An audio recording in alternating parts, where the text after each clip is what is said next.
Esse podcast é apresentado pela Copastur.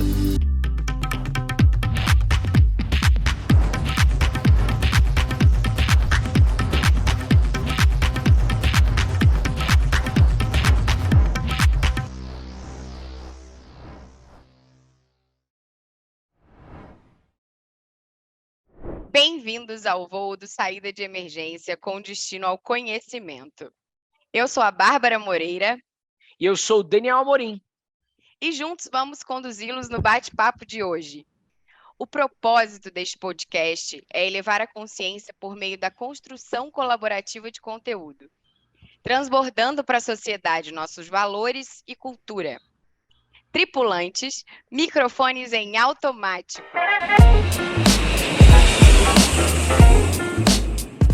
Após duras batalhas em 1975, a Organização das Nações Unidas oficializou o Dia Internacional da Mulher.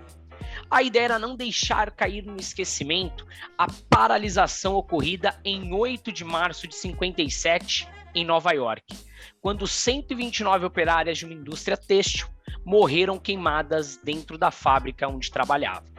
No Brasil, a luta feminina vem ganhando força a cada ano.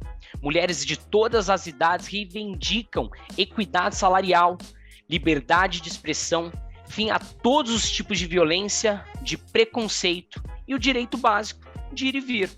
Por isso, o voo de hoje será dedicado a uma mulher à frente de seu tempo, Glória Maria Mata da Silva, primeira repórter negra da TV brasileira, solteira, mãe de 2 filhas. Glória Maria teve uma carreira marcada por muitos desafios e viagens incríveis. No total, 15 passaportes repletos de carimbos que confirmam sua passagem por 163 países, sempre respeitando o ser humano e suas culturas. Um exemplo de mulher que se orgulhava de ser uma cidadã do mundo. E você, é uma cidadã do mundo? Quer ficar por dentro dos conteúdos do Saída de Emergência? Basta nos seguir no Instagram, @saída.pod, no YouTube, como Copastur, Viagens e Turismo, e também nas demais plataformas. Nós, mulheres, não aceitamos rótulos. Somos seres livres, conscientes dos nossos direitos e deveres, que não pertence somente a cada uma de nós, mas a todos os seres que habitam o planeta Terra. Hoje, nossas convidadas especiais são 2 mulheres empoderadas e que não aceitam preconceito de barreiras geográficas. Elas provam que o fato de estarem em movimento no Brasil e ao redor do mundo nada mais é que um ato de resistência e coragem. Então, vamos conhecê-las. Que tipo de passageira é você, Yara Achoa? Olá, pessoal, Bárbara, Daniel, Marifera, para mim é um prazer estar aqui. Primeiro, eu quero agradecer demais a participação e dizer que eu sou uma passageira talvez nova, não na idade, mas no se jogar no mundo, né? Mas eu sou Yara Achoa, eu tenho 56 anos, daqui a pouquinho, daqui uns diazinhos eu faço 57, estou super feliz de poder comemorar até meu aniversário na semana do Dia Internacional da Mulher. E tenho 2 filhos, uma filha, Fernanda, de 34 anos, e eu vou falar um pouquinho dela ao longo do nosso bate-papo, porque ela me inspirou muito nas minhas viagens. Então, eu sou mãe da Fernanda, do Antônio, que tem 21 anos, e tem uma cachorra novinha, né, recém-adotada, que também dá um... Falei, os filhos cresceram, eu resolvi arrumar mais um probleminha. Mas, enfim, tenho minha mãe, minha família, sou divorciada já há bastante tempo, sou jornalista, escrevo sobre saúde e bem-estar já há algum tempo, algumas décadas, e sou corredora há 17 anos, vou para 18 anos de corrida, né? E é um marco na minha vida também, e também tenho uma conexão com viagens, essa parte da corrida, e sou isso, é uma mulher que tenta mostrar que a vida depois dos 50 pode ser muito legal, né? Pode ser, não, é muito legal, que se descobriu viajante, se descobriu cidadã do mundo e sem retorno. É uma alternativa que não tem volta, né? bacana, que Essa foi passageira. Marifer Vargas, que tipo de passageira é você? Bom, gente, primeiro, muito obrigado pelo convite. Obrigada, Daniel. Obrigada, Vivi. Obrigado, Yara. Nossa, quando eu crescer, eu quero ser como a Yara, sabe? Eu quero, eu me reconheci em várias palavras suas. É muito legal. Eu sou, eu sou uma passageira que chegou no Brasil no ano 2017 com uma mala muito pesada. É uma mala com uma mala muito pesada, mas que ao decorrer do tempo a mala foi ficando mais leve, mais leve. Aprendi a desapegar coisas que eu trouxe na mala. Aprendi a já não sentir tanta saudade de coisas que eu não coloquei naquela mala tão pesada. E acho que é isso, gente. Eu sou mãe da Miranda, de 18, sou mãe de Mamute, é um cachorro de Eu ia 3 falar, nossa, anos. mamute, como assim? É Mamute! É um pug preto desse tamanho. Então, o nome não faz referência muito a ele. Sou esposa do Carlos, sou filha de Carmen, sou irmã de Marta, tia de Fernanda, e melhor amiga de Indira. Sou refugiada por persecução política no Brasil desde o ano 2017 e sou da Venezuela. E eu posso falar com muito orgulho e com muita convicção que essa passageira que eu cheguei já não sou a mesma e que eu consegui fazer do Brasil meu lar, minha casa, e eu estou muito feliz aqui no Brasil.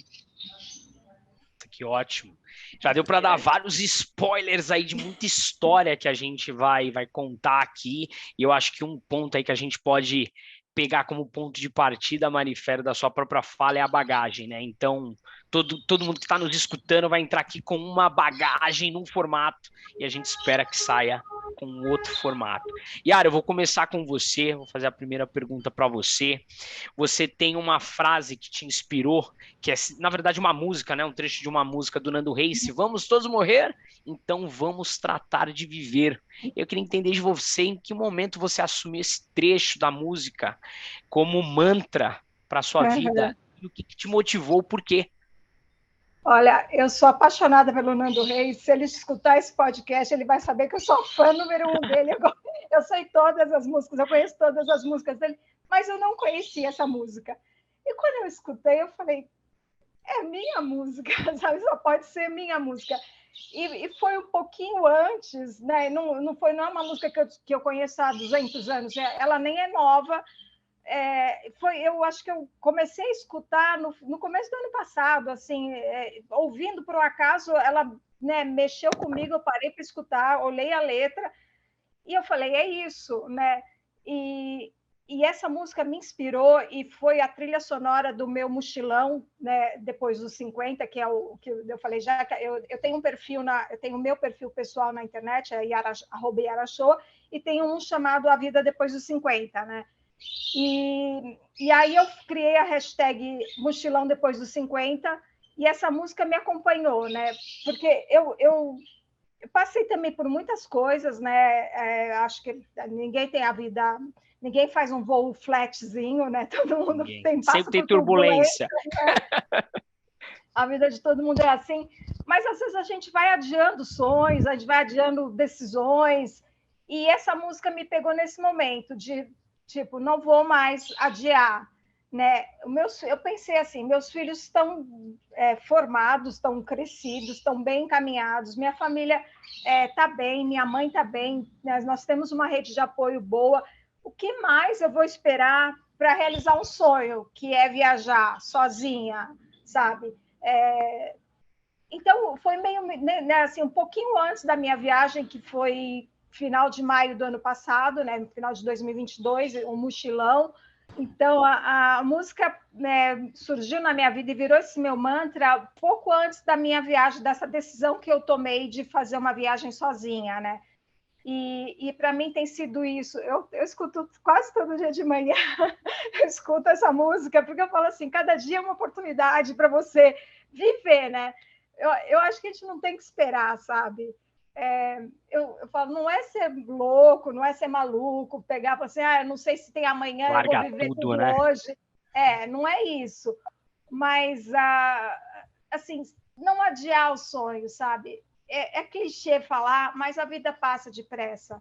Quando eu olho para minha filha com 34 anos, eu falo, outro dia era um bebê, sabe? Parece clichê, é muito clichê falar, o tempo passa rápido, mas passa, sabe?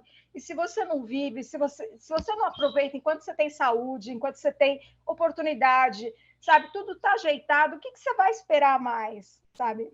Eu acho que o que eu gosto de mim, né, quando eu falo dessa viagem, de ser uma mulher que viaja, que começou a viajar, é isso. Não espera a oportunidade. A situação perfeita não vai existir. Não, sabe? Eu falo, meus filhos estão crescidos, minha mãe está bem assessorada, a gente tem uma boa rede de apoio, mas claro que eu tenho trabalho, então também tinha que organizar trabalho no meio dessa viagem, né? E os problemas, as coisas vão acontecendo enquanto você está fora.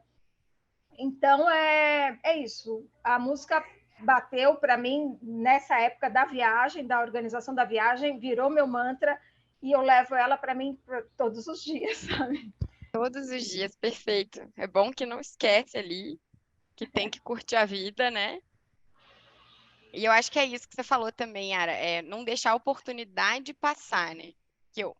A oportunidade vem na hora certa e a gente tem que agarrar e tocar. Então, eu viajei em outras épocas da vida, né? Eu sou jornalista, eu tive oportunidades com o meu trabalho de fazer algumas viagens, mas assim, sempre foi tipo, eu entro no avião, sigo o roteiro que me planejaram, né? Vou para o hotel que me escolheram, faço o passeio que me organizaram, e dessa vez foi diferente, é tudo a minha responsabilidade, né?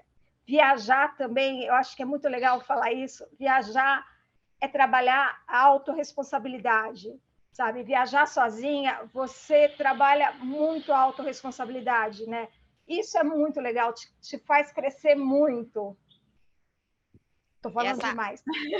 Não, essa autorresponsabilidade, assim, você diz no sentido de você é responsável pelo seu roteiro, por tudo que você vai fazer, se vai dar certo, se vai dar errado. Quer falar um pouquinho dessa autorresponsabilidade? É bem isso mesmo. Você escolher um passeio para ir, se der certo, ótimo. Se não deu tão certo, você absorver aquilo e aprender, né? E outra coisa também, que as pessoas não são responsáveis por você, né? Eu vou contar uma coisinha boba, mas assim, que me marcou, né? Tipo, eu estava na frente da Sagrada Família, em Barcelona, e queria tirar uma foto, só que eu estava sozinha. Aí pedi para um casal de adolescentes, pedi para eles tirarem a foto. E o menino falou, não. Na hora eu fiquei chateada, mas eu pensei depois assim, ele não tem obrigação, sabe? Então, ou eu aprendo a tirar foto sozinha, e a partir dali foi tudo na selfie, tudo nos meus esquemas, e tipo, sabe, tá certo, eu não posso achar ruim com ele, porque o brasileiro faria diferente, sabe? Cada um é cada um, né? É autoadaptação, né? Eu acho que falando sobre se adaptar, acho que a gente pode também chamar aqui a Marifer para contar um pouquinho da história dela, né, Marifer? E assim, fica super à vontade, tá, para compartilhar a sua história. Você já trouxe ali no começo da sua fala sobre a bagagem que você trouxe, a desconstrução, uma nova construção que você vem fazendo aqui no Brasil. Fico muito feliz porque você está gostando aqui do nosso país. Eu queria entender, por exemplo, da sua saída da Venezuela, se foi uma decisão própria ou foi por uma necessidade? Foi decidir em base da necessidade de sobreviver, né? A gente, como já falei, eu sou refugiada por persecução política, eu e meu parceiro, meu esposo. Ele chegou um ano antes que eu, aqui no Brasil. Ele corria muito mais risco lá na Venezuela. Ele denunciou fatos de corrupção do governo como tal. E aí a gente sofreu represálias um tempo depois. tá? Represália foi um sequestro, violência, muita coisa. Aí, ao dia seguinte que aconteceu tudo, a gente decidiu, você vai embora, eu vou depois. Porque eu tenho uma filha que naquele momento tinha 11 anos, tá? E aí eu precisava, não é assim como viajar sozinho, que você é responsável de você sozinha, né? Eu tinha toda uma responsabilidade. Tenho minha filha, tenho que fazer papelada, autorizações, sei lá, fechar meu trabalho lá. Então, era muita coisa, muito ciclo que fechar. E meu esposo chegou um ano antes aqui no Brasil e ele, de algum jeito, foi criando, foi fazendo o caminho das pedras para nós, né?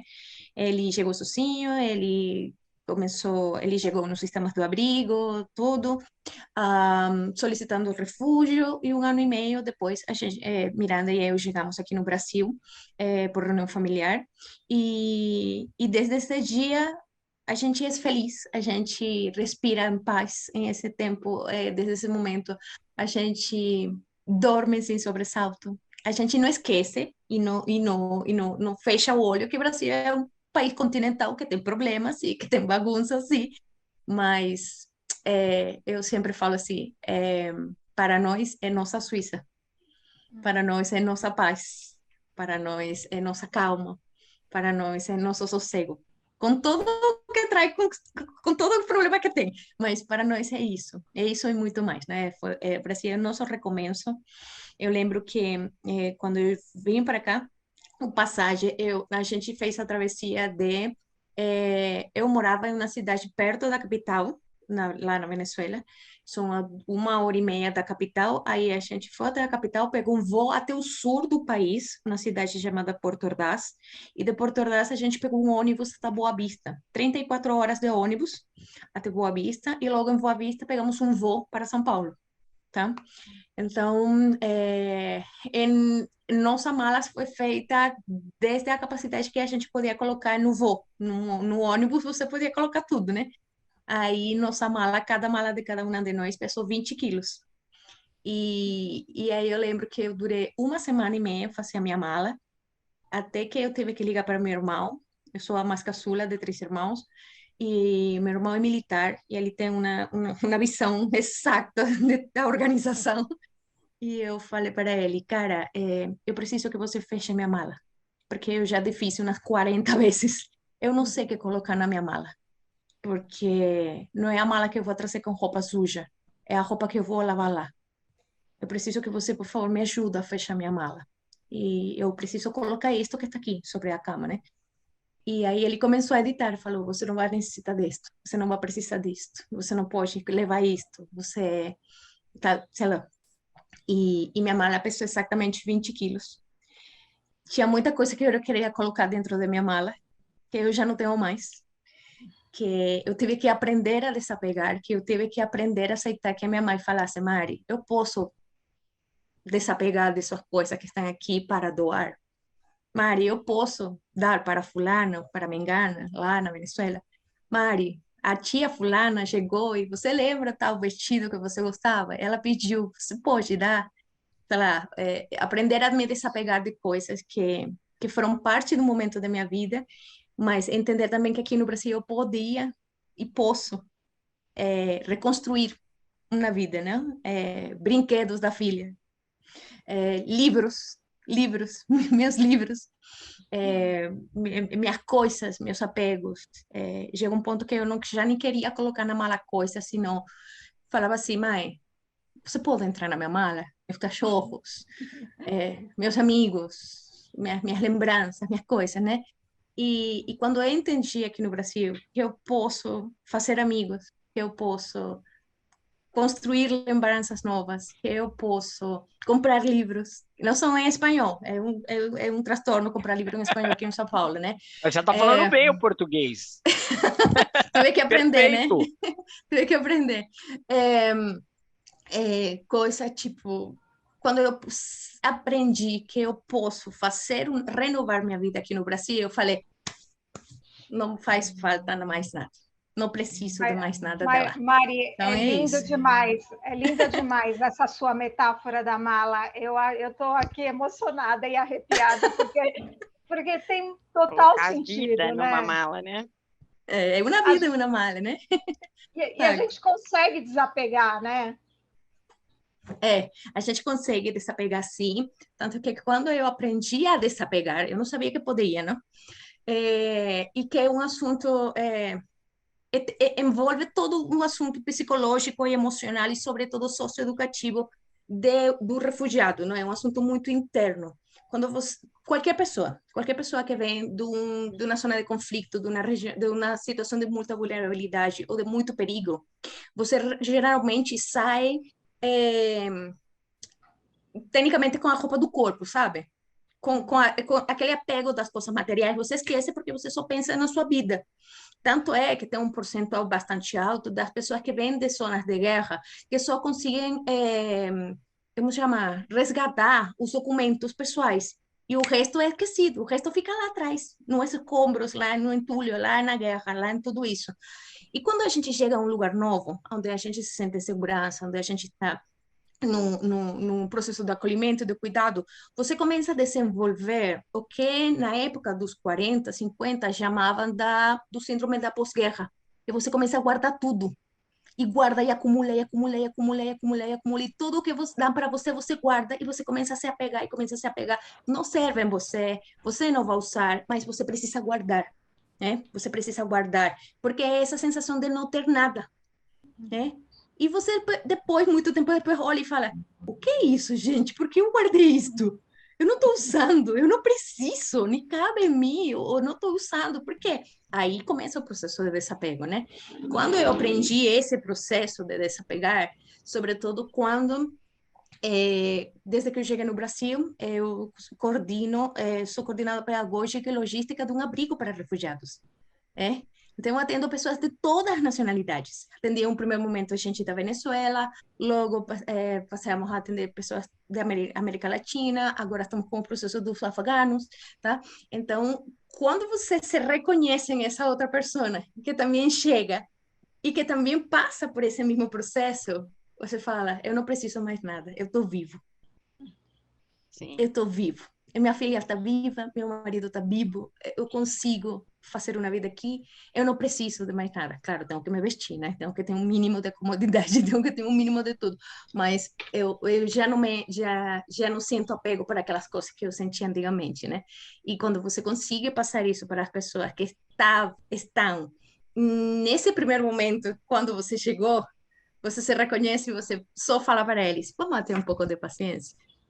Vamos ter um pouquinho de paciência. Agora aturde, agora é muito barulhento, agora a cabeça fala muito mais alto que o coração, agora você fica desesperado porque precisa tirar sua família do lugar onde você estava. Mas vamos com paciência que a gente consiga reconstruir. E é isso que a gente intenta. E isso é o que a gente tenta passar para eles, não? E isso ha sido minha caminhada aqui no Brasil. Me desapegar para ganhar muitas coisas, também para ganhar, né? E isso faz parte de aprender, de crescer. Eu sou geógrafa, estudei geografia lá no meu país, e eu lembro que eu conheci o meu país inteiro com a faculdade. Cada semestre a gente viajava para um lugar diferente, e quando eu chegava a minhas férias, eu lembro que eu pagava todo na minha casa, fazia um mercadão para minha mãe, e eu pegava a minha mochila e ia para o terminal. Eu colocava um maiô, uma blusa, eu não sabia para onde ia, mas cada férias de ano eu escolhia um lugar do meu país. E quando eu percebi que eu já não conseguia fazer isso aqui, eu falei, não é que não consigo fazer mais, é que não é o momento de fazer. Então, eu espero em algum momento começar a viajar que nem a Yara. Por meu trabalho, eu também consigo viajar, mas assim, institucionalmente, né? Tenho que colocar colete, não sei o que, tal, conhecer pessoas e tal. Mas aquela parte que sempre de conhecer, de desfrutar, de curtir, isso sempre está dentro. Essa é uma, como fala larva? Como fala gusano? É uma... Ai, tem palavra que eu ainda não sei. É como uma... Aguçando mesmo, eu acho. É aguçar um Acho que é a sentimento mesma. Não. de desejo, de desejar, de... Isso, como um desejo, isso. Como chama aquele, antes que a borboleta seja borboleta? Aquele, uma oruga? Não, não é oruga. É isso. É isso, que é dentro da gente. Deve ser alguma coisa muito boa, todo mundo entendeu. Exato. São coisas muito boas que refletem em você. Casulo! Não, casulo? No Sim, casulo. O casulo é onde ela Sair do fica, né, casulo. Eu me mãe? sinto no casulo do viagem ainda. Ah. Eu estou aqui, só trabalhando muito, porque a gente precisa. E aí, logo já, eu vou Você vai despertar. Vou aflorar, aflorar. né? Viajar Isso. bastante. Olha lá, Babi. Exatamente. Eu vou, só porque eu fiquei curiosa, e por que o Brasil, Marifé? Que você A veio. gente escolheu o Brasil. Ela falou, é a Suíça para ela. Aqui. Somos a Não, Suíça mas aqui, né? é a sensação. É porque a gente, tanto meu parceiro como eu, a gente conhecia já o Brasil desde o ano 2007. Porque ele fazia capoeira e o grupo de capoeira dele está em Fortaleza. Então a gente vinha todos os anos de férias. Nossas férias eram em Fortaleza, era no Ceará. Olha, Então aí quando a gente ocorreu o que ocorreu, a gente falou assim, a gente não quer ir para Estados Unidos, a gente não quer ir para a Europa, e ainda minha família está lá na Venezuela, então aonde a gente vai, que a gente já sabe como é, eu conheço toda a Latinoamérica, eu viajei muito por América Latina, e, e eu falei, a gente precisa de um lugar onde a gente se senta bem, onde a gente esteja relativamente perto de alguma situação que possa acontecer com minha família ainda, eu consiga voltar, tá? E que eu possa sentir de alguma maneira também perto dos meus afetos, né? E aí ele falou, então bora para o Brasil, vamos para o Brasil, a gente já conhece, mas não conhece São Paulo, mas conhece Fortaleza, mas é um vamos pouco experimentar. diferente. Que diferente! Coisinha pouca. Um pouco. E aí, quando ele chegou em Fortaleza, ele se estabeleceu em Fortaleza um tempo e logo mudou para São Paulo. Então, aí, quando nós chegamos, já chegamos aqui em São Paulo, já com uma rede constituída, já armada e tal. Mas foi bem Nossa. isso. Isso. Posso tocar aqui, Dani? Vai, por favor. Marifé. Ah, não, desculpa, Yara. Yara, conta aqui pra gente. Na verdade, você já citou aí um pouquinho das dificuldades que você passou antes dos 50 anos e por isso que não viajou mais. Mas a gente quer entender quais são essas dificuldades que você passou na adolescência para que você só depois dos 50 começasse a viajar mesmo, assim. Eu vou falar vou falar na minha época, né?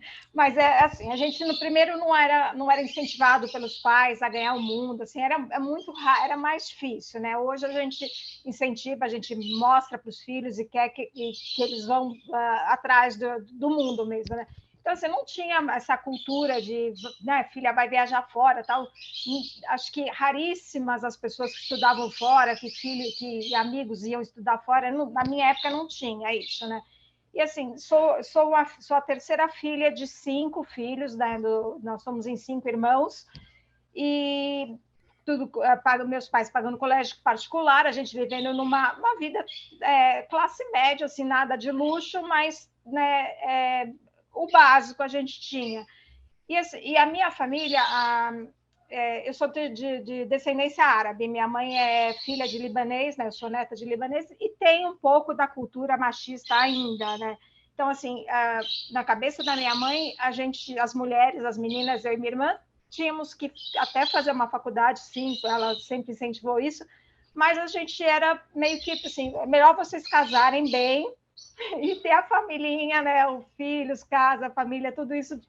E os meninos eram um pouco mais soltos, né? Então, assim, nunca me passou pela cabeça viajar sozinha com 15 anos, 18 anos. Aí, beleza, entrei na faculdade, né, fazendo jornalismo. Eu fiquei grávida no último ano da faculdade, me formei na faculdade e minha filha nasceu no mês seguinte, né? Então, enquanto as minhas amigas, né, podiam se jogar no mundo, em qualquer tipo de trabalho, em qualquer aventura, eu já tinha uma filha, né, para cuidar. Eu até me casei com o pai da minha filha, não durou muito, mas assim, com 22 anos eu já era mãe, né, e assumi a responsabilidade, acho o máximo.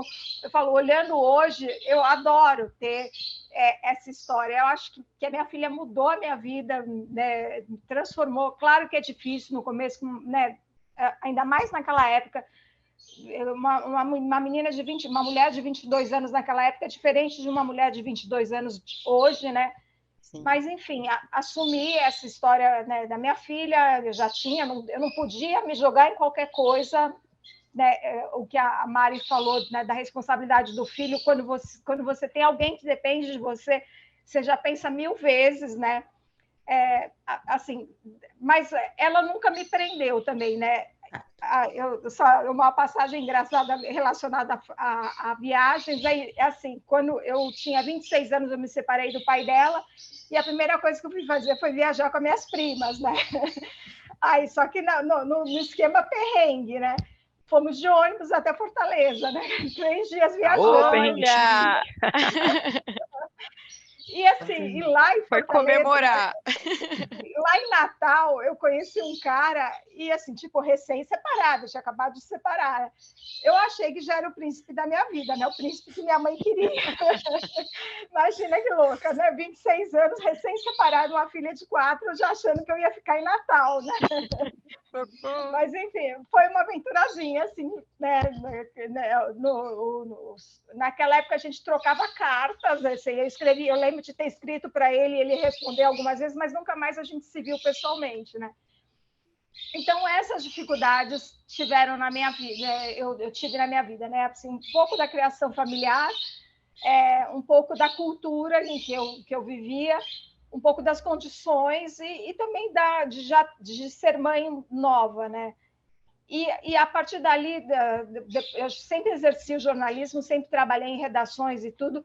E, assim, em algumas oportunidades, tive a oportunidade de viajar por trabalho, né? Pelas revistas que eu escrevia, ou alguma cobertura de evento, assim, tudo. Então, eu sozinha, eu organizar minha viagem foi muito mais para frente. Assim, e até depois que eu me separei do pai da minha filha, eu viajei bastante com ela, né? Eu viajei mais com ela do que com meu filho, porque assim, separada, ela com 6, 7 anos, com 5, 6 anos, a gente consegue viajar qualquer época do ano, né? Porque a escola não tem tanta rigidez, né? Você não perde tanto conteúdo. Então, eu lembro que eu separei, ela tinha 4 anos, dos 4 aos 6, 7 anos, eu viajei bastante com ela, mas sempre sim uns esquemas, pacotes mesmo, né? Assim, tipo, tudo muito cercado e seguro, porque você está com uma criança, né? Foram essas as principais dificuldades da minha vida, né? E depois casa, separa, e as viagens realmente não aconteceram, né? Ô Marifer, e no seu caso, já que a gente estava falando aqui um pouco das dificuldades da Yara na adolescência, enfim, porque ela não explorou mais o mundo, né? Acho que ela até trouxe uma questão aí bem interessante. Relevante, né? E eu queria entender um pouquinho mais de você. Como que é a luta de equidade, né? De igualdade de gênero na Venezuela? Você que já tem toda essa experiência aqui do Brasil, é lógico que você talvez, depois a gente vai explorar um pouquinho mais, talvez, a sua chegada, né? Porque estar no refúgio também já é difícil você ser brasileiro, né? E aí, numa situação de refúgio, outra nacionalidade, a gente sabe que é muito mais difícil.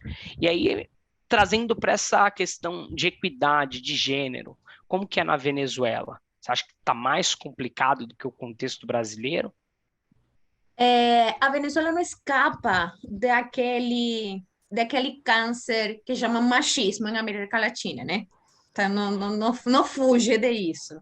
A gente tem um machismo bem estruturado, bem enraizado. Tanto é que lá na Venezuela tem uma frase muito forte que fala que o machismo é culpa das mulheres, né?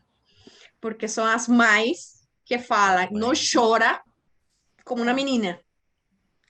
Você está chorando como uma menina, olha, vai olhar você chorando, viste de verde, viste de azul, rosa em color da menina e tal, mas lá é assim, bem afincado, bem forte, né? Então, mas eu me criei com uma mãe solo, uma irmã mais velha, um irmão entre 2 irmãs, né? Minhas irmãs me levam 20 anos de diferença, e meu irmão, apesar apesar de ser militar, ele foi criado muito por muitas mulheres. E minha família somos mulheres que parimos mais mulheres. Então, somos uma grande tribo matriarcal que não se deixa e que eu lembro que eu apanhei muito porque minha avó, minha bisavó falava assim, Mari, vamos sentar a comer? Ok, a gente sentava. E aí ela, quando eu levantava, porque já terminava, falava, não, senta, porque seu primo, seu tio não terminou, mas eu já terminei. Mas porque você tem que esperar eles terminarem para recolher o prato e lavar. Eu falei, eles, eu não sei como fala em português. Eu falava assim, eles são mochos, ou seja, que eles não têm mão, eles são impedidos. E aí eu apanhava, e apanhava, e apanhava, porque, nossa, aí minha irmã olhava para mim e falava, Mari, depois, briga depois, briga depois. E eu falava, não, porque se eles fazem a mesma coisa que eu faço, porque é que eu tenho que lavar o prato deles, e tal. E isso foi desde bem pequena, adolescente, assim, toda feira era na casa da avó, né, no outro Era estado. feminista. Era muito feminista. E aí era muito doido, porque falava, não, e todas minhas primas concordavam com minha avó. Eu falava, não. E minha avó brigava com minha mãe e falava, Carmen, é que você está criando essa menina muito livre. Eu falei, qual é o problema que eu seja livre? Eu quero, eu posso. E isso, eu cresci com isso, não? E que meu irmão, que era minha figura masculina em casa, ele sempre me apoiou, ele sempre falava assim, ele comprou minha primeira mochila para eu viajar, ele sempre me incentivou, ele sempre me cuidou muito, ele sempre falava, quando você chega, a gente não tinha celular, aí ele falava, no lugar que você chegasse, você me liga e você me fala onde está. Falei, ok. E essa era a nossa rotina. Eu não ligava para minha mãe, ligava para ele. E ele sempre me cuidou nesse sentido, me ensinou muita coisa, como me defender, como me cuidar, como fazer. E eu passo tudo isso para minha filha, né? Eu passo tudo isso. E eu se incentivo para Miranda, falar, filha, vamos fazer passaporte? Bora. Bora, bora, bora. Você precisa, você fala inglês, você fala espanhol, você fala português. Você pode, o mundo é de você. O passaporte se abre assim. E o mundo também. Então, vai embora e você me liga quando chegue. Você me manda um WhatsApp, você me avisa, né? Mas é isso. Eu acho que assim, tem muito da personalidade. Eu acho que eu sempre fui essa mulher que eu sou hoje, mas talvez eu fosse mais contida, mas eu acho que o ambiente que você convive também, as pessoas com as quais você convive, te abrem a cabeça. E eu acho que, no meu caso, o jornalismo me trouxe uma amplitude, né? Uma clareza de mundo, abriu uma janela que talvez, se eu tivesse ficado só em casa, eu não tivesse enxergado, né? E assim, o que a Mari falou agora, eu falei também para minha filha, né? Assim, eu não pude também pagar para ela um intercâmbio, mas eu falava para ela assim, quando você puder, você vai. E ela, na faculdade, juntou o dinheiro dela e foi a primeira vez para fazer um curso de línguas, acho que foi na Inglaterra. E quando ela e assim, mãe, a gente se preocupa. Eu também pedi para ela me ligar assim que ela chegasse, né? E era Natal e nevava lá tudo. E eu falei para ela assim: você não está com medo? Ela falou assim: não, mãe. Aí eu falei, mano, é isso, a vida, é o mundo, sabe? Vai, abraça, né? Isso. E eu me sinto muito feliz de ver minha filha assim. Minha filha conheceu muitos lugares, né? Eu falo, ela foi minha inspiração, principalmente para essa viagem que eu fiz, né, o ano passado, porque eu sempre quis isso. Eu queria para mim, mas não consegui, não rolou na minha época, né? Não me trouxe traumas, mas o que eu pude fazer pela minha filha foi mostrar para ela. Eu não pude pagar, não pude bancar, mas eu falei, olha... mais ainda. Sempre bom. Mas você deu todos os caminhos de incentivo. Eu acho que você trouxe uma questão que é bem importante da gente contextualizar também, que é a época, que é o tempo, né? Então, né, você vê, você citou uma hora aí que você trocava cartas. Poxa, hoje a gente manda WhatsApp, né? É diferente hoje. Hoje o mundo está muito mais conectado. As pessoas Daniel, possuem muito mais informações. Quando eu falo que eu comecei no jornalismo, e é verdade, é fato isso, eu comecei em máquina de escrever. Eu aprendi máquina de escrever também. Eu falei da carta porque eu também já mandei carta na escola, sabe? Para paquerar. E era super gostoso porque você tinha aquele momento de suspense. Será que eu vou obter uma resposta? resposta. Quando que vem? Hoje, você manda no WhatsApp, se a pessoa não leu, você já liga, né? E aí, cadê minha resposta? Mas as pessoas acham que eu sou um dinossauro, mas assim, eu acho que foi tão legal e foi tão importante para mim ter passado do analógico para o digital, eu ter conhecido muito do analógico e hoje ter um jogo de cintura que eu talvez não tivesse se eu tivesse só no digital, né? Sim, sim. E ainda falando sobre as filhas de vocês, que com certeza é um assunto que para as duas, né, é uma sintonia aí das duas, vocês conseguem passar para elas porque vocês viveram, né? Então é muito sensacional isso, porque você só apoia ela porque você sabe o quão importante é viajar, o quanto que você volta muito diferente, cheia de conhecimento, e a vivência de vocês é essencial, né? Que sorte é delas. Só que cada filha cada um é cada um, né? Tem o Antônio de 21 anos e a Fernanda de 34. O Antônio é outra pessoa, né? Ele é um pouco mais retraído, um pouco mais assim na nossa aba mesmo, né? Ele é o típico criado por vó, né? As duas avós dos que ele vai dois escutar lados. esse podcast. Os dois lados mimam demais ele, tudo. Mas é um menino ótimo e tudo. E ele está numa fase que eu falo para ele está com 20, eu falo, Antônio, você tem que pôr uma mochila nas costas, chamar teus amigos ou ir sozinho e vai. Você ainda é homem, sabe? A mulher, a gente ainda tem tem um medo, tem uma coisa. Um medinho, né? O mas gancho. assim, não que não exista, não que não tenha medo com o menino, mas assim, com mulher a gente sempre tem um pouco mais de medo, né? De soltar, de mandar para o mundo. Então, é justamente a nossa próxima pergunta, Yara. Inclusive, se você quiser falar um pouquinho sobre isso, se você enxerga que é um tabu uma mulher que deseja viajar sozinha, se quiser trazer agora na sua fala. Eu acho que é um tabu ainda, não para mim, mas para quem olha de fora, né? Nessa viagem que eu fiz, muita gente me pergunta, mas você não se sentiu sozinha? Você não ficou com medo? Eu ouvi homens jovens falando, eu não tenho coragem de ir sozinho. Como é que você foi sozinha? Então, assim, algumas dicas são importantes, né? Assim, alguns cuidados, digamos assim. Quando eu comecei a planejar minhas viagens, a minha filha falou assim, mãe, você vai sozinha, você não conhece os lugares, você não fala a língua direito, então vai pelo menos para um hotel, não fica em Airbnb, não fica em lugares que você não vai ter uma segurança se você precisar de no meio da noite, né? Então, eu tomei alguns cuidados, né? Me cerquei de alguns cuidados, acho que isso é bastante grande na hora de planejar uma viagem, mas, assim, eu ouvi de muita gente, como é que você teve coragem? Você não se sentiu sozinha? Você não ficou com medo? E, assim, nas viagens que eu fiz, né, o ano passado que eu fui para Portugal, para Espanha e para a Itália, né, por diversas cidades em vários desses países. Eu não tive medo em nenhum momento, sabe? Eu li muito, eu me descolei muito, descobri muito. Depois dessa viagem para a Europa, eu viajei com meu filho, só eu e ele, nós fomos para São Luís e Lençóis Maranhenses, que foi super legal, mas também tudo planejado por mim.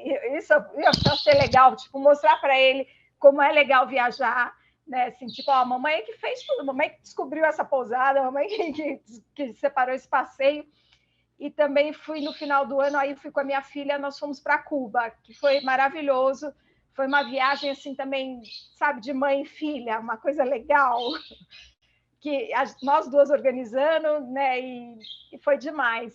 Mas no destino, assim, por exemplo, quando você visitou a Europa, você sentiu que tinha um olhar assim, uma mulher sozinha, numa cultura diferente, viajando sozinha? Você sentiu algo? Não, eu acho que na Europa não, mas acho que no Brasil sim, sabe? Até hoje, se você senta num restaurante, em qualquer lugar, sozinha, as pessoas meio te olham como se tivesse dó de você, né? Ah, coitada, né? Tá sozinha, sem um namorado, sem um homem, sem uma amiga, né? Deve ser uma chata, né? Mas eu sinto que as pessoas têm um pouco disso, desse olhar meio enviesado para quem está sozinho, né? Agora, eu aprendi, isso também é uma construção de alguns anos, a me sentir bem comigo mesma. Esse é o princípio para você viajar sozinha, sabe? É você fazer o que você quer, na hora que você quer. Se você quer falar com alguém, tem telefone, você liga, você manda uma mensagem, você conversa com uma pessoa do seu lado, mesmo às vezes não falando direito a língua dela. Então, assim, estando bem consigo mesmo, eu acho que você viaja sozinha para qualquer lugar do planeta. E às vezes você aprende viajando, né? Você faz uma viagem sozinha e você aprende e que se conhece melhor, e depois continua, né? O que eu acho o máximo é assim, tipo, viajando sozinha, às vezes com medo, né? Primeira vez que fiz uma conexão de trem na Europa, morrendo de medo, assim, cada transição que eu fazia, eu tinha muito medo, né? Assim, mais ansiedade, não medo, mas ansiedade. Tipo, será que eu estou no lugar certo? Será que eu estou no horário certo? Né? Será que minha passagem vale mesmo? Assim, você estando bem com você mesma e você se descola, né? Que eu ia falar, me perdi, mas voltei, lembrei o que eu ia falar. Assim, o que eu acho o máximo é assim, mesmo com medo, de repente você está ensinando uma pessoa do lado, né? A pessoa nem imagina o quanto você está com medo e te pede uma informação e você dá, sabe? Isso eu acho que é acho que legal. é aquele processo que você comentou no começo do autoconhecimento, né? Você vai se permitindo, vai ganhando mais força, vai conhecendo mais. Quando você percebe, você já está ensinando os outros aquilo que você se propôs a aprender, né? Marifera, eu queria perguntar, para trazer um pouco aqui o lado do homem, né? Por exemplo, você vê ainda muita competitividade do homem com a mulher, por exemplo, no mercado de trabalho, na sociedade como geral, você ainda enxerga muito essa competitividade? E como que você acha que o homem ele pode ser mais parceiro da mulher na construção da liberdade dela, do mesmo acesso, da mesma segurança, da mesma confiabilidade que às vezes é natural para o homem, mas para a mulher não? Eu acho que essa equidade a gente vai conseguir quando a gente deixa de concorrer um com o outro, né? Então você ainda enxerga essa concorrência? Tem. Isso, quando você deixa de enxergar, ou seja, quando você deixa de lado essa concorrência e você se percebe no outro e se reconhece no outro, e você vê que somos diferentes, temos diferença fisiológica, que é lógico, né? Mas laboralmente somos igualmente capacitados. Socialmente somos iguais. Dentro da casa somos iguais. Dentro das funções da família somos iguais. Então, quando a gente deixa de concorrer um com o outro, sabe? Eu faço mais, eu faço melhor. Não, eu tenho que fazer para ele. Não, eu tenho que fazer para ela. E quando a gente trabalha em conjunto, aí já era. Aí a gente decola junto, vai junto. Não tem por que estar um mais em frente que o outro, não tem que estar um mais atrás que o outro. A gente está junta, a gente tem que estar junto, tem que ser parceiro, tem que colaborar, porque a gente é uma equipe, a gente é um time. Ninguém de nós estaria aqui sem ser parte do outro. A mulher não pode engravidar se não é por um homem, e o homem não pode ter vida se não é por uma mulher. Então, quando a gente enxerga isso, quando a gente entende que não é concorrência, sino parceria, aí o mundo vira um pouquinho mais igual, né? Um pouco mais certo, mas faz parte de todo desse constante aprendizado, desse constante de todos os dias, né? Ninguém nasce aprendido, ninguém nasce, mas todos nascemos para aprender. Então, nesse sentido, a gente tem que se enxergar de algum outro jeito. Para chegar aí vai demorar muito, vai depender do grano de cada um, né? Do feijãozinho de cada um de colocar, porque senão não dá, não vai dar, né? É muito difícil ser mulher, em qualquer parte do mundo, não só no Brasil, é muito difícil ser mulher. Eu também viajei muito no meu país sozinha, e assim, nunca sobrava um cara que olhava. Nunca sobrava um cara que falava: você tá sozinha, você quer uma carona? Não, eu tenho minha passagem, mas você vai sozinha no lugar. Eu comprava os dois lugares do ônibus para ninguém se sentar. Eu só permitia o lugar se era uma mulher, se era uma senhora, alguma coisa, uma criança.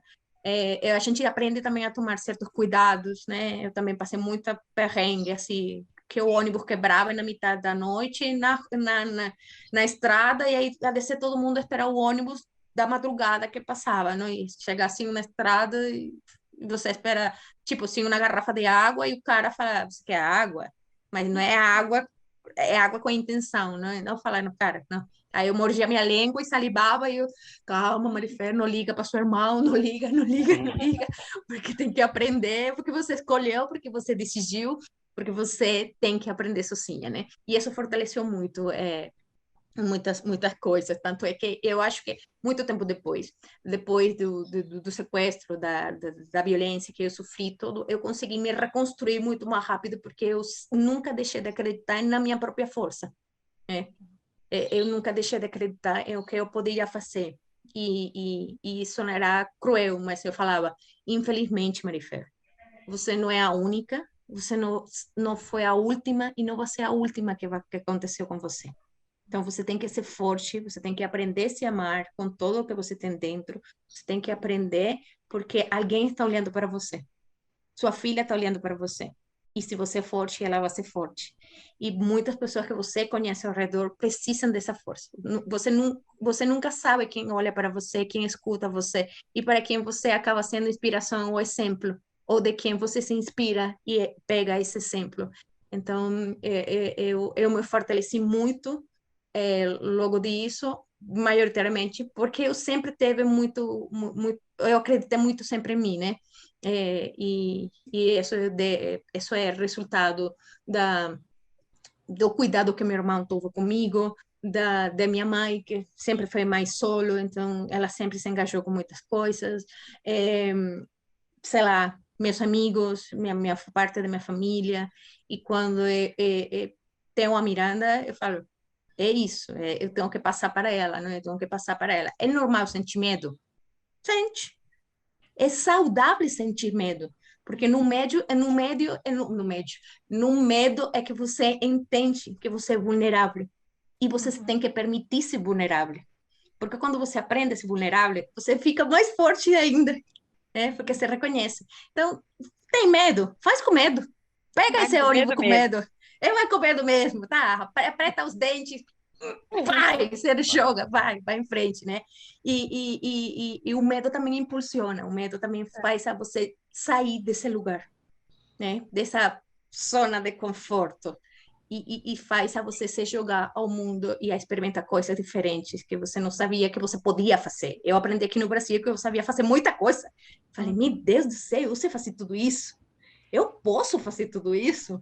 Mas na Venezuela eu trabalhei 16 anos fazendo a mesma coisa. Eu falei, como é que eu não aprendi? Eu não sabia que eu sabia fazer outras coisas. Né? Você Então, sabe que na construção dessa segurança que a gente, né, nessas descobertas de quanto a gente é capaz, na minha história, o esporte teve muita importância em relação a isso, né? Quando eu comecei a correr, eu não corria nem 100 metros, não corria nada, estava completamente fora de forma, nunca tinha tido incentivo direito para esporte também, né? Como eu falo, a gente vem de uma outra, eu vim de uma outra geração. E, de repente, comecei a correr, comecei a evoluir e, sei lá, 3 anos depois que eu comecei a correr de verdade, assim, né, comecei a treinar, eu corri uma maratona, e correr uma maratona te empodera de uma maneira... Não é que qualquer você... coisa, né? Não é qualquer coisa, né? E assim, eu falo que a sensação que eu tive depois que eu cruzei a linha de chegada dos 42 quilômetros foi assim, não posso, ninguém vai me dizer o que eu posso ou não fazer. Eu sei que eu sou capaz, sabe? E não precisa correr 42, né? Eu acho que cada um sabe o seu limite, mas o esporte ensina muito, ensina você a descobrir o quanto você é forte, sabe? O quanto você aguenta. E tem dias e dias, tem dias que você não aguenta, tem dias que você está forte e aproveita que você está forte e vai lá, né? E a outra coisa que é o exemplo, né, que a Mari está falando em relação aos filhos. Os meus filhos me viram, né, correr. Meu filho tinha 4 anos quando eu comecei a correr e minha filha tinha, sei lá, 14, 15 anos. E então, assim, para eles foi muito natural eles também gostarem de esporte, eles também se engajarem, né? Então, o ensinar sem você precisar sentar é o exemplo, né? É você viajar sozinha e mostrar para tua filha que você pode. É você correr uma maratona e mostrar para o teu filho que é legal, sabe? Que não é... É a melhor forma. Fora as pessoas que você influencia, que estão te vendo de fora, no seu convívio. Imagino também a Marifer, que trabalha com isso, né? Então, os refugiados que chegam têm você como espelho, né? Então, deve ser um mega incentivo também para Também. a mudança. Eu até uma coisa que a Marifer trouxe em relação a insinuações, o homem te dá uma água e você não pode aceitar porque ele acha que por isso ele ele tem algum direito sobre você, né? Isso é muito comum, é um ponto que eu acho muito, muito relevante, assim, porque é muito comum acontecer no nosso dia a dia, né? E o que quebra aí é a nossa segurança, porque a gente realmente se sente insegura nesses momentos. Bom, você que está curtindo o nosso voo, compartilhe a sua história de cidadã do mundo e marca a gente no post.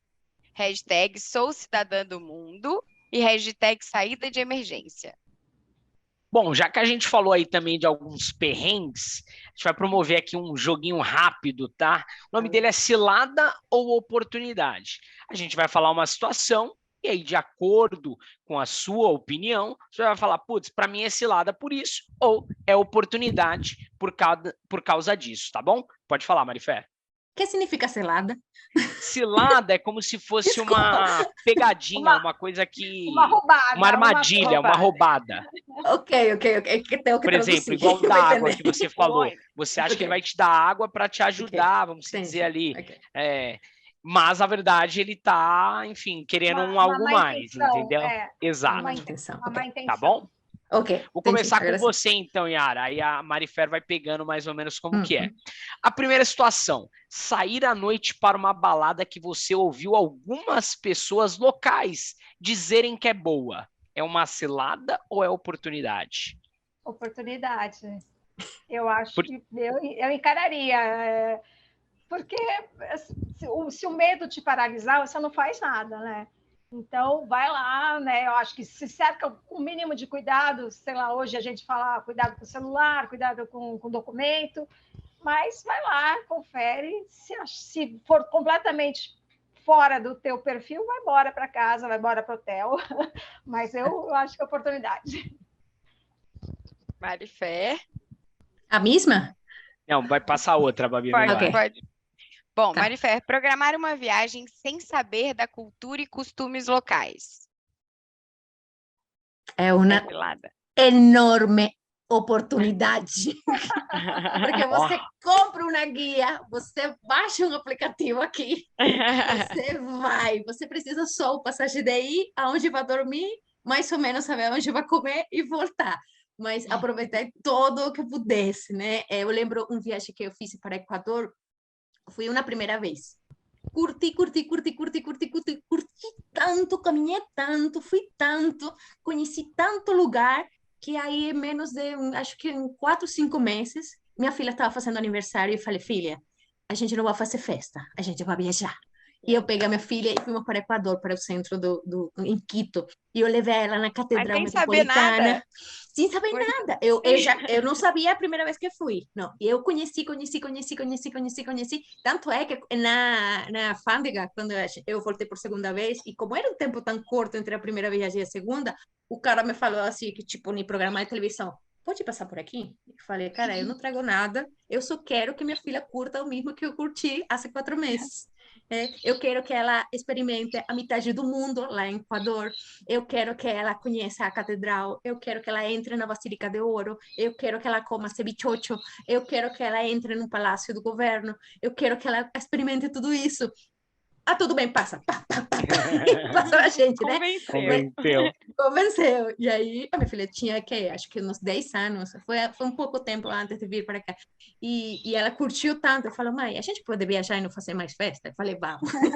Vamos sim, vamos fazer. Então, eu acho uma ótima oportunidade. Lógico, depende também. Não é preconceito, mas também saber para onde a gente vai, né? um mínimo de consenso. Mínimo pode ser um pouco oscilada, principalmente em questões políticas ou religiosas, né? Tá certo. Sim. Por isso que às vezes... Na Itália não foi uma grande situação, talvez eu até soubesse disso, mas não me liguei, que você não pode entrar nas igrejas com os ombros de fora, né? É uma coisinha, digamos, boba, né? Mas a sorte que hoje todos eles te dão uma capinha para você poder entrar na igreja, está coberta, né? Mas assim, não custa saber, principalmente questões políticas e religiosas, mínimo, né? Talvez falou aí um país árabe, né? Faz uma pesquisa um pouquinho mais aguçada, né? Porque lá já é um país... Um pouquinho de cultura geral, para saber mais ou menos discernir. Eu topo ou não topo? Bom, fazer mais uma para cada uma para a gente encerrar aqui o game, tá? Depois a gente tem mais uma perguntinha final. Yara, para Yara. Yara, aceitar um drink de boas-vindas de uma paquera, cilada ou oportunidade? Nos dias de hoje é cilada, né? Eu acho que antigamente, talvez nos tempos, né, sei lá, décadas passadas, talvez não fosse, né? Eu não sei tanto que mudou, mas hoje é cilada, né? Eu compro o meu próprio drink. Eu compro o meu próprio drink. Se a gente compartilha, eu compro o meu próprio. É isso aí. Bom, gente, a gente está chegando no final do nosso voo, infelizmente, porque tá muito gostosa a nossa conversa, fluiu que a gente nem viu passar o tempo. A gente queria saber uma mensagem final mesmo de vocês, o que faz você se sentir empoderada e qual a sua mensagem para outras mulheres que estão nessa busca? Pode começar quem preferia. Olha, cada lugar que eu entro, que eu não conheço, eu tenho uma sensação quase infantil de deslumbramento, sabe? Eu falo assim, não é possível passar por essa vida sem olhar isso, sabe? Sem olhar o mundo. Seja na esquina, seja numa cidade vizinha, seja no bairro do lado, sabe? Descobre o mundo, vai ver coisas diferentes, sai da sua rotina. Porque se vamos todos morrer, vamos tratar de viver.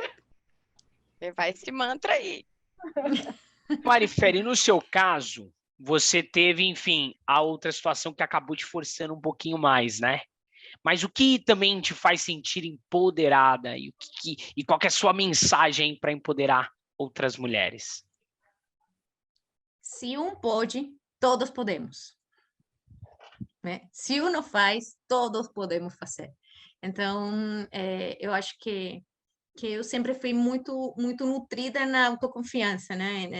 Na minha casa, e isso eu tento passar para a Miranda, e eu acho que todas nós, todas, falando de mulheres, todas nós temos essa força, todas nós temos essa fera por dentro, esse engajamento, essa força por dentro de cada uma de nós.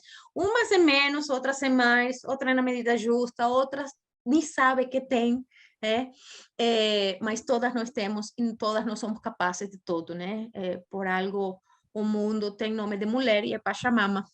Somos nós a que podemos habitar em elas completamente e podemos bordear, passear, viajar, aprender, errar, sentir medo, nos apoderar, cuidar, florescer, marchitar, chorar, xingar, rir, tudo desde nossa própria força. Maravilhosa. Show de bola! Nosso voo tá quase aterrissando. Queria, enfim, aqui, já para encerrar nosso bate-papo, Yara, muitíssimo obrigado pela sua participação aqui no Saída de Emergência. Eu que agradeço, Daniel, Bárbara, Mari, adorei te conhecer, Mari. Vamos tomar um café. Vamos Você tá em São Paulo? Oi, São Paulo. Não, pode envolver a gente nesse café aí, viu? Não vem escolhendo a gente, não. Tô brincando. Eu tô no Tatuapé. Faltou aí. Eu tô na Vila Mariana, mas hoje a distância não é problema. Um metrô, de metrô, de Uber, qualquer coisa Tanto faz. Nossa, eu quero muita dica de correr de você, viu? Eu deixei de correr porque meu joelho estourou, mas eu sei que eu posso ainda. Com certeza, todos podemos, basta querer. Marifera também queria... Todos podem. Exato. Marifera também gostaria muito de agradecer a sua participação aqui no nosso podcast, no Saída de Emergência. Obrigada por convidar, convidem mais. Vamos a sair, que não seja só de emergência, vamos a planejar, vamos a pensar, e que nosso voo pela vida não tenha turbulências. Seja um voo tranquilo, com um decolagem bonito, sem esse vazio no estômago que dá tanto medo, mas você sabe que vai chegar. Exato.